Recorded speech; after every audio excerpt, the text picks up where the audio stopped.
The old world is changing. The old alliances, the institutions built after a world war nearly 80 years ago, are cracking under 21st century pressure. And right in the middle of this massive shift, one leader has stepped up, not with a suggestion, but with a demand. At a summit of nations representing almost half the people on Earth, Indian Prime Minister Narendra Modi didn't just show up for a meeting. He drew a line in the sand. In a room packed with world leaders, he said out loud what the developing world has been feeling for decades: the global system is broken. His call to overhaul global institutions wasn't just talk. It was a declaration that the time when a few powerful nations could set the rules for everyone else is over. But this wasn't just a speech. It was a calculated move, backed by a booming economy, a tech revolution, and an ambition that could change global alliances forever. What is Modi's grand strategy? And are we watching the world split into new, competing blocks of power? The stage for this declaration was set at the 15th BRICS Summit in Johannesburg back in 2003. While these summits can often end with just broad statements, this one was different. It ended with a historic decision expanding the bloc to include 6 new countries: Argentina, Egypt, Ethiopia, Iran, Saudi Arabia, and the United Arab Emirates. This wasn't just about adding more chairs to the table, it was a powerful statement. With its new members, the BRICS bloc now represents over 40% of the world's population and a huge piece of the global economy. In that context, Modi's words carried serious weight. He laid out a vision for a multipolar world order and stressed the urgent need to reform legacy institutions like the UN Security Council, the IMF, and the World Bank. For decades, these groups have been dominated by Western interests. Modi's message was blunt: this setup isn't working anymore.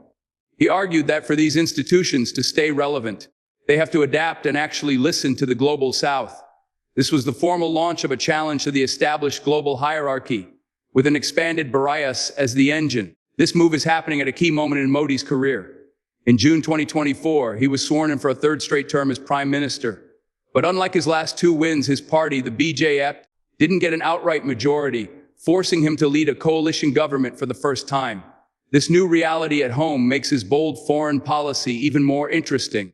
While dealing with more complicated politics at home, Modi is projecting an image of a confident, powerful India on the world stage, ready to carve out its own sphere of influence.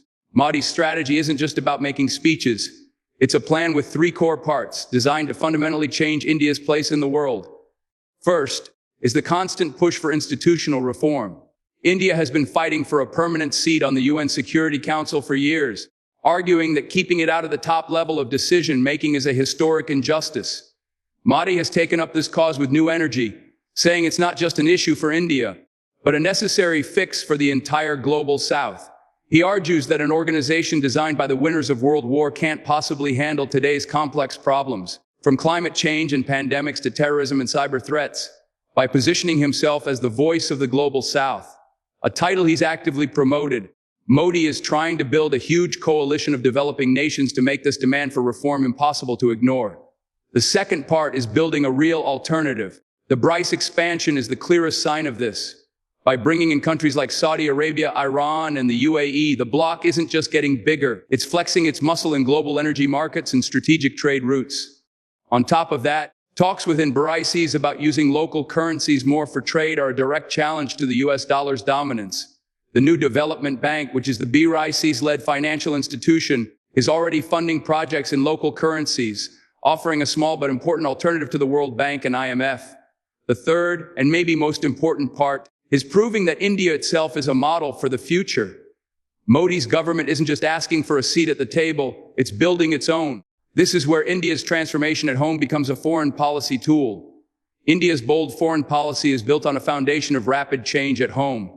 The best example of this is India's digital public infrastructure, or DPI, systems like Aadhaar, the world's biggest biometric ID program with over 1.3 billion people, and the Unified Payments Interface MUPI, which has completely changed digital payments, aren't just successes in India. They're being sold as a new model for development, digital stack, that lets countries skip the usual slow stages of growth. India is actively offering this tech to other nations in the global South, creating new tech partnerships that bypass the Western tech giants. This tech revolution is happening alongside massive social welfare programs. According to Niti Aayog, the government's policy think tank, India has lifted nearly 250 million people out of multidimensional poverty in the last 9 years. The National MPI report points to a drop in the poverty headcount over 20% to under 15% between 2015 and 21. Programs like Ayushman Bharat, a massive public health insurance scheme, have given healthcare coverage to hundreds of millions, with over 350 million Ayushman cards created. These programs, even with their own challenges, are held up as proof that India can govern on a massive scale. They are the core of Modi's pitch to the world. India isn't just a rising power. It's a leading power with solutions to share. This all raises a big question about what's next. Are we seeing the birth of a new, multipolar world led by countries like India? Or are the internal squabbles within a bloc like BRICS just too big to overcome? Let me know what you think in the comments. But let's be real, this ambitious vision has some major challenges. If you look closer at BRICS, you see a group that's as much a coalition of convenience as it is a solid alliance. The biggest issue is the relationship between its two most powerful members, India and China. The two countries are locked in a tense geopolitical rivalry, with border disputes that have sometimes turned violent. While they might agree on challenging the West, their competing goals for leadership in Asia and the global South create a deep tension inside the bloc. On top of that, the group's political diversity is a huge hurdle. BRICS now includes chaotic democracies like India and Brazil, sitting right alongside authoritarian regimes like China and Russia, and theocratic states like Iran and Saudi Arabia. Creating a single, coherent vision for the world out of such different political systems is a massive challenge. Their official statements often have to use vague, watered-down language to paper over these deep disagreements. Finally, the economic challenge to the West is a lot harder than it sounds. The idea of de-dollarization, for instance, is mostly just an idea for now. The US dollar is deeply woven into the global financial system, and creating a real alternative would require a level of economic and political unity that BRICS just doesn't have. China's economy is way bigger than all the other members combined, creating a power imbalance that makes countries like India nervous.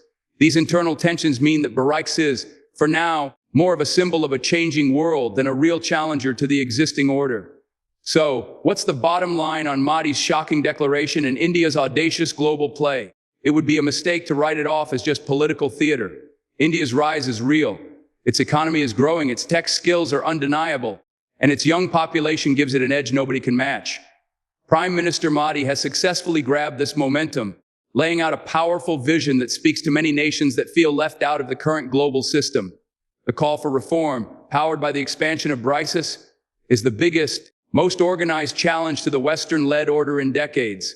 It's a clear signal that the old post-World War II agreement is falling apart, and the very architecture of global power is up for grabs. However, it would be just as naive to think this change will be easy, or that this new bloc is guaranteed to succeed. The deep rivalries, especially between India and China, and the huge political and economic differences among the BRICS members, are powerful forces pulling it apart. The future probably won't be one bloc neatly taking over from another. It's going to be a much messier, more complicated, and more competitive world. The world isn't just being shocked, it's being remade. And as India steps onto the global stage with this newfound confidence, the only thing that's certain is that the old rules no longer apply. The next few years will show us whether this bold move leads to a more balanced world, or just a new era of fighting between great powers.